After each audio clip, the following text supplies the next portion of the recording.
Dear listeners, to episode 16 of The Empty Rooms of Gorski Manor. Thank you so much for sharing these precious tales with lighted candle and tea together. Our companions stood in the lovely herbal garden of the chapel of Gorski Manor, white moonflowers glowing amongst the twisted trestles tended to by the monks of the Order of the Amber Sun. The chapel, now dark, shared one last quiet chime of the great bell, tolling in response to a light that flickered into life within a tall, thin window on the other side of the garden. Our attention was strongly piqued as we watched a shadowy figure cross the window, then return to stand and look out at us. The way called to us, so we quickly answered, walking through the winding paths of the garden.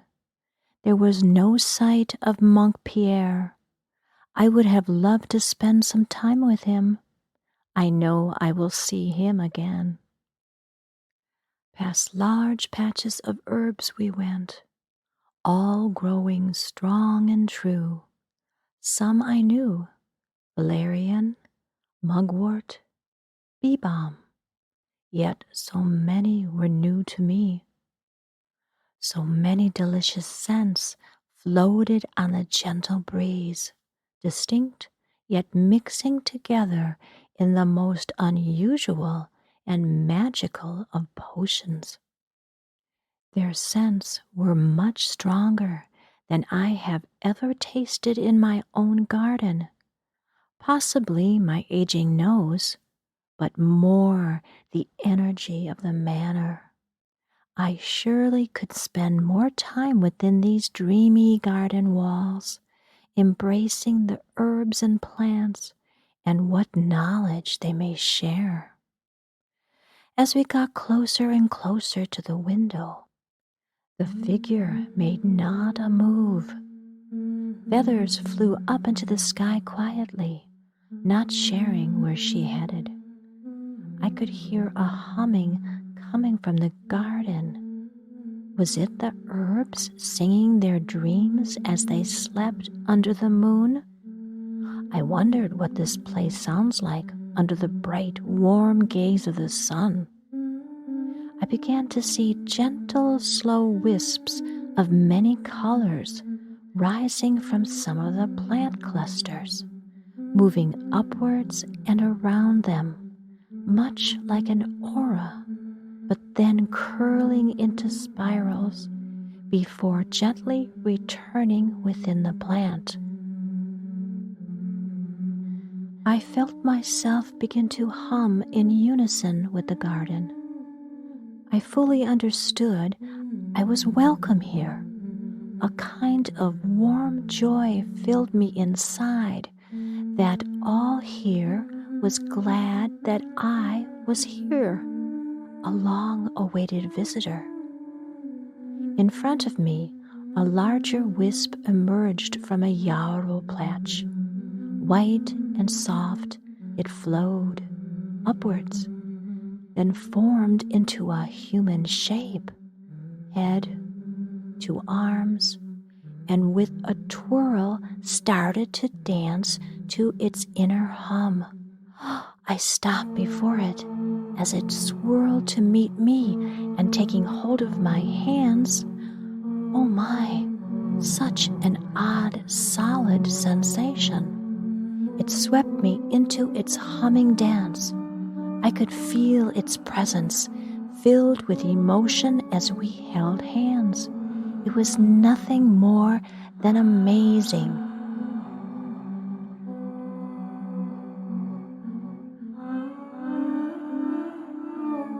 Hummer, it whispered in my ear in greeting, tickling my ear with its soft breath. Many wispy ghosts that I could now see flow from the plants. They joined our dance within the garden, a most beautiful ethereal sight to behold and to be a part of. I so enjoyed the dance, going round and round on the paths, light as a feather on the wind, moving faster and faster, yet never stepping on an inhabitant, herb nor plant. The sounds and smells were intoxicating. Their nightly song played with remembered magics deep in my soul. I glanced to the figure in the window and saw it too was enchanted by the dance and swayed in time with us. We danced and danced and danced long into the night. I felt soft kisses brush against my cheek as we moved deeper into the garden, meeting new flora and fauna alike, an absolutely lovely and happy time to spend with me and them. I refused to allow the niggling thought of trickery into this reverie. No, there cannot be any deceit here. This could not be the workings of mischievous spirits or the Fae. It felt pure and true and gentle. Then one voice sang out above them all, a harsher tone, urgent to be heard above the others. I knew that voice. It quickly broke my night daydream, and reluctantly I looked to find its source. My ghostly companion kissed my cheek one last time, then released me and flowed back to its yarrow home. One by one, the dance ended. I heard the voice again and followed it to a little hill at the corner of the garden. There, singing, or should I say croaking, to the large crescent moon above, was Simon. I was very glad to see him, but felt a surge of resentment that his appearance ended this magical ball. Remembering the scare I gave him the last time we were together, I held my emotions in check, making some snuffling noises, and cleared my throat so he could see and hear me approach. He stopped singing and looked at me. He hesitated for a moment, waiting for a response from me. I opened my arms, smiling warmly. Without hesitation, he returned my smile broadly, as only a frog can, and quickly hopped into my arms. "Oh, Simon, I have missed you," I cooed to him as he snuggled deeper into my embrace. I saw a stone bench nearby and walked over to it to sit down. Gently releasing him, I looked into his eyes with a question that needed to be answered. I could see he understood. "I am so sorry, mistress. I couldn't tell. So many secrets in the manor." He blurted out too quickly. "But Harry Gorski, really? This is so big. How can I ever trust you again?" I sadly asked him, remembering how he had not shared the extent of his personal friendship with me.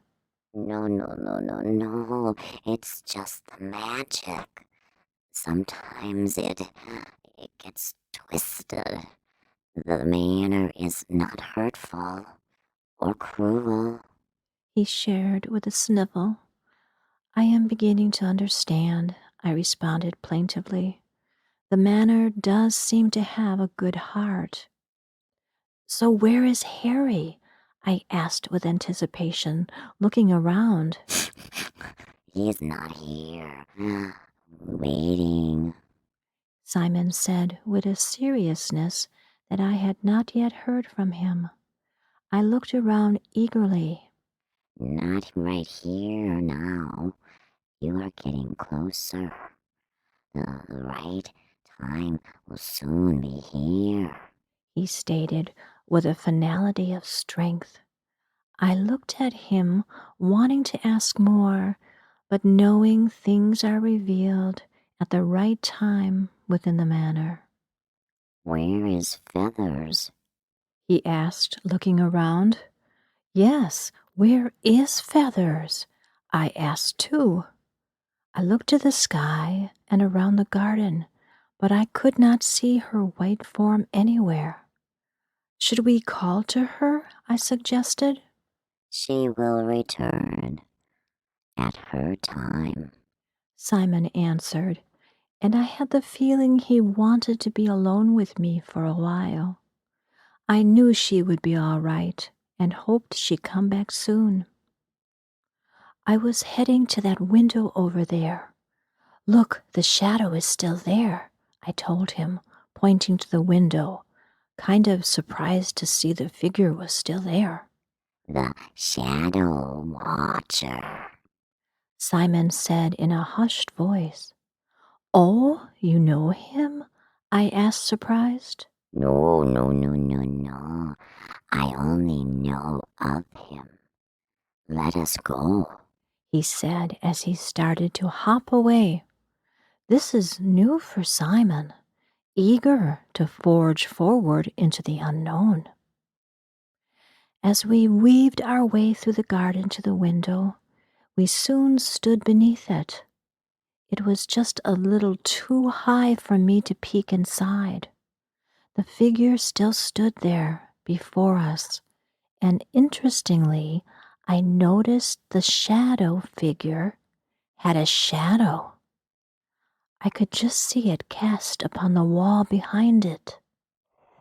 The shadow of the shadow flowed from the shadow into the shadows. Oh, voice, you do tend to catch my attention at the most curious times. Simon and I stood there beneath the window, watching the shadow. Watch us, for it had made not a movement, no acknowledgement that it knew we were there. Is this a residual haunting? A ghostly apparition doomed or trapped to the same tale to be repeated again and again with no awareness?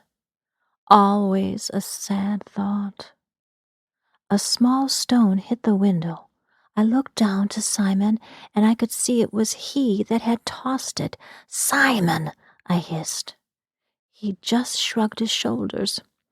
I couldn't be too mad at him, as I was just thinking of doing the same thing. But I watched intently for a reaction. But nothing. All had become silent within the garden. I could no longer hear the garden's comforting hum. I went closer to the window, intent on tapping on it, but I was just too short, even as I tried to jump. I looked to the sides of the window. The right was the end of the building, but to the left I could see a patio porch.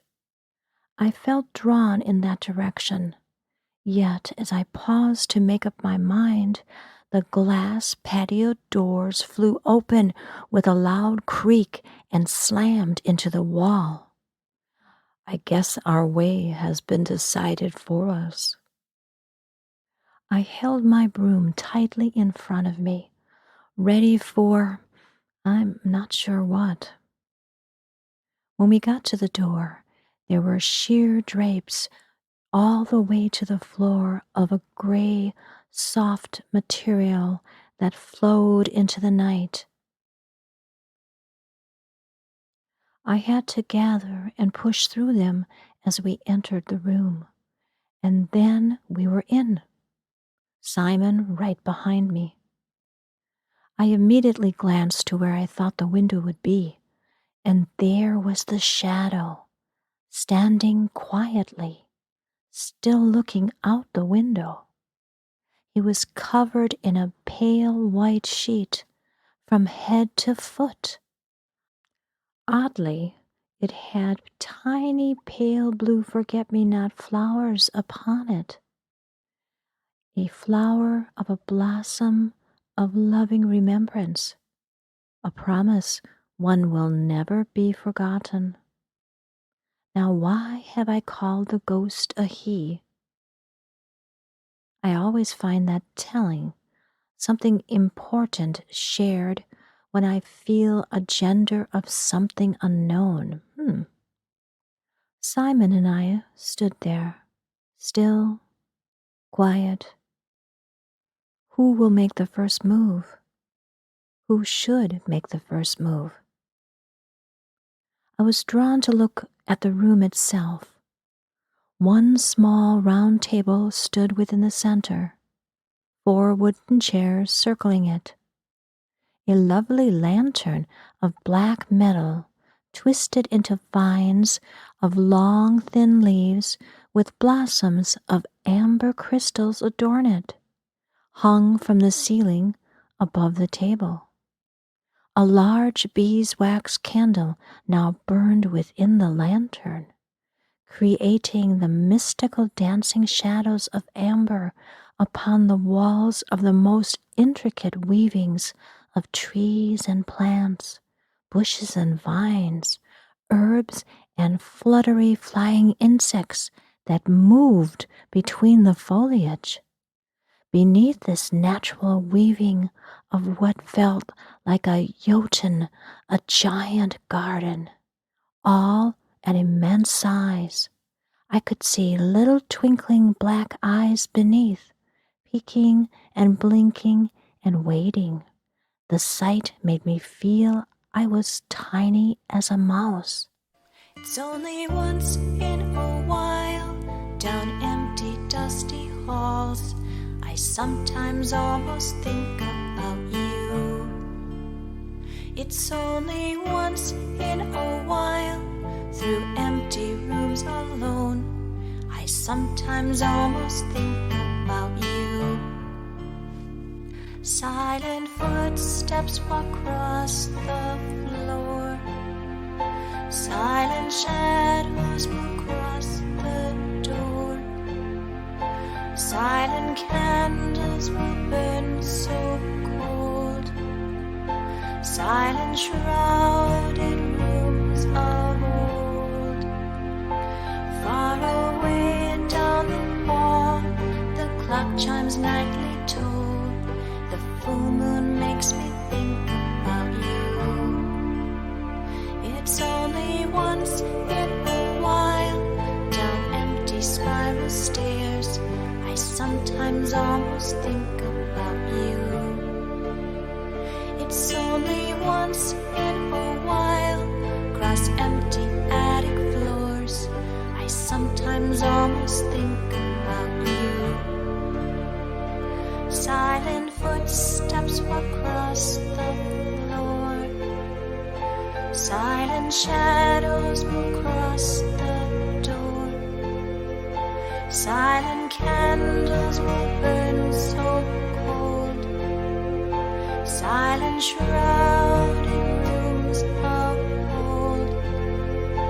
Far away down the hall, the clock chimes nightly toll. The full moon makes me think about you. Oh, forever you walk alone. Hear the night crows empty song. Here forever all alone.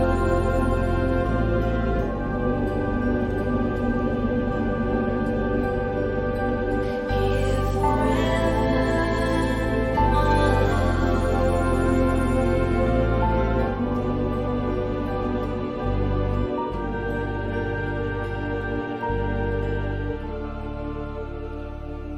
It's only once in a while, down empty, dusty halls, I sometimes almost think about you. far away down the hall, the clock chimes nightly toll.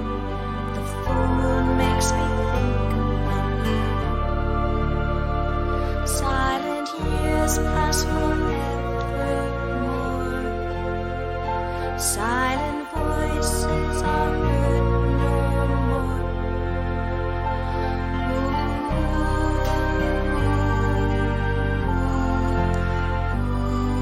I sometimes almost think about you. I was shocked to find the shadow watcher standing right in front of me as I was released from the melancholy of the song. I started to jerk backwards, but he reached out gently and embraced the sides of my head in a soft embrace. I could feel the lightest touch as he bent down to look closer into my eyes. I could not help looking deep within the dark holes of his ghostly shroud. Needless to say, I was unable to move and stared into those portals, fearful yet intrigued as to what I may see. I heard a bell toll somewhere far within the manor. Within his eyes was nothing. No blackness, no frights. All was empty within him. Yet he moved and was here in front of me. He cocked his head to the side in a manner of inquiry. I felt him trying to find or remember something. I could sense him reaching out to me, as if I might ignite that spark, that split second of clarity that finally brings that something one seeks that is there, just out of reach, until finally it rises up from the depths of one's memory to now be found and remembered. Feathers appeared through the open door and landed on my head. This broke the spell and he released me. We still stood there, face to face, as I watched a large white spider crawl from his back and come to rest upon his head. Other watchers I have seen before, always there in the shadows, watching, in their stillness, but yet exuding an energy of comfort and companionship, ever present at those times when one feels the most alone. What has he remembered? Why has my coming helped him remember? He moved backward slowly, away from me, yet his shadow did not. It stayed there, growing longer and thinner, moving to the wall and slowly disappearing into the foliage of the wallpaper. The shadow watcher himself floated in a most unnatural fashion, his arms hanging limply at his sides, eyes black and staring at things I could not see. Slowly, steadily, sideways he went, his movements so undetectable as he slid to the left along the wall, with only the slightest flutter at the base of his white linen. His shadow was now totally lost into the Jotun wallpaper. But as he passed in front of the wall of the flora, he too disappeared, yet did not. I could see his eyes and the outline of his form, but within became invisible, so that the flora behind him was clearly visible as he continued to slowly flow along the wall. Not feeling it right to speak, I just watched him, as he still watched me, as he moved across the wall. Feathers now left my head and flew over to the round table and landed on it in front of one chair. Simon followed her and hopped over to sit opposite her. I then followed them and sat in the chair facing the Shadow Watcher. From the ceiling, one lone card floated down and landed in the center of the table. With curiosity, we all looked to see what card it was. And it was the Hermit card. A lone, shrouded ghost stood in the darkness within the card, a lantern held high, only shining its light for a short distance into the dark room where it stood. The sheeted ghost was him. I glanced to his figure still sliding across the wall. Yes, it is he, cloaked in his linen of white, with a sprinkling of pale blue forget-me-nots. Feathers and Simon placed their feather and paw upon the card. I followed and placed my fingertips. A sharp breeze rushed in around us from the open door. The gossamer gray curtains tossed, as usual, within the traditional seance in the movies. And in a blink of an eye, the Shadow Watcher was sitting in the chair opposite me and placed his sheeted hands upon the card, completing the circle. He pulled back the sheet until we could see his fingers, long and white and riddled with great age. I watched the card and saw the image begin to move. The shrouded figure took the lantern and hugged it to its chest. He immediately burst into flames that quickly engulfed him, turning him to smoke. This smoke swirled and twisted around the edges of the tarot card, as if looking for a way to escape. As the smoke passed beneath my fingers, I could feel its heat touch each one. I looked to Feathers and Simon, but their eyes were fixed to the scene we witnessed within this tarot card. Lightning cracked in the center of the card, creating a hole that the smoke quickly flowed through and out. The Shadow Watcher gave a loud sigh. It was heart-wrenching with grief, yet had a tinge of relief in it. The beeswax candle that hung above us burned more brightly and started to drip its melted wax, drop by drop, upon the card. Will you? I heard a whisper come from the Shadow Watcher. Feathers and Simon looked to me for my answer. I so wanted to say, "Will I what?" but that felt wrong and disrespectful. I looked down to the card for some insight. I watched as the crack created by the lightning grew larger and larger. I could now see beyond the dark room. There was a dead tree, very large, with many twisted branches.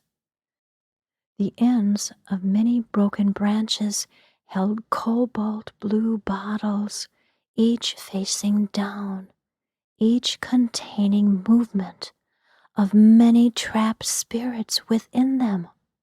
All have been forgotten, all looking out through the tinted blue glass, all not quite remembering.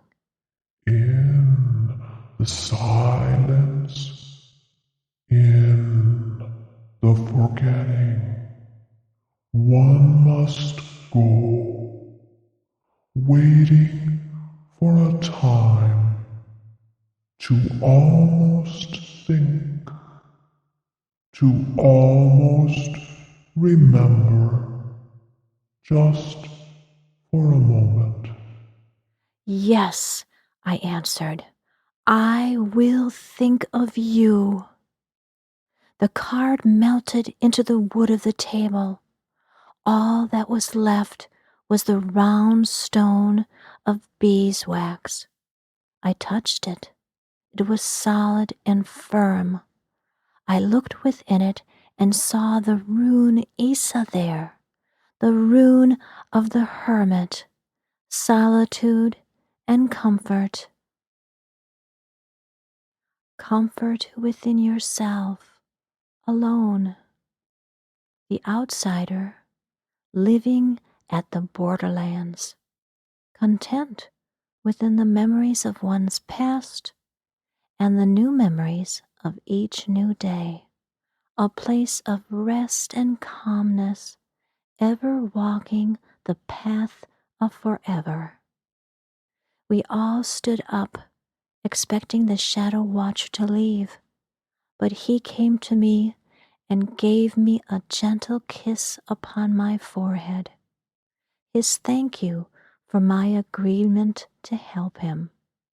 Go to the library. Find the right book. All will become clear. I heard the knowing. Oh, the library of Gorski Manor is our next destination. Blessings and hugs, dear listeners. Sometimes almost think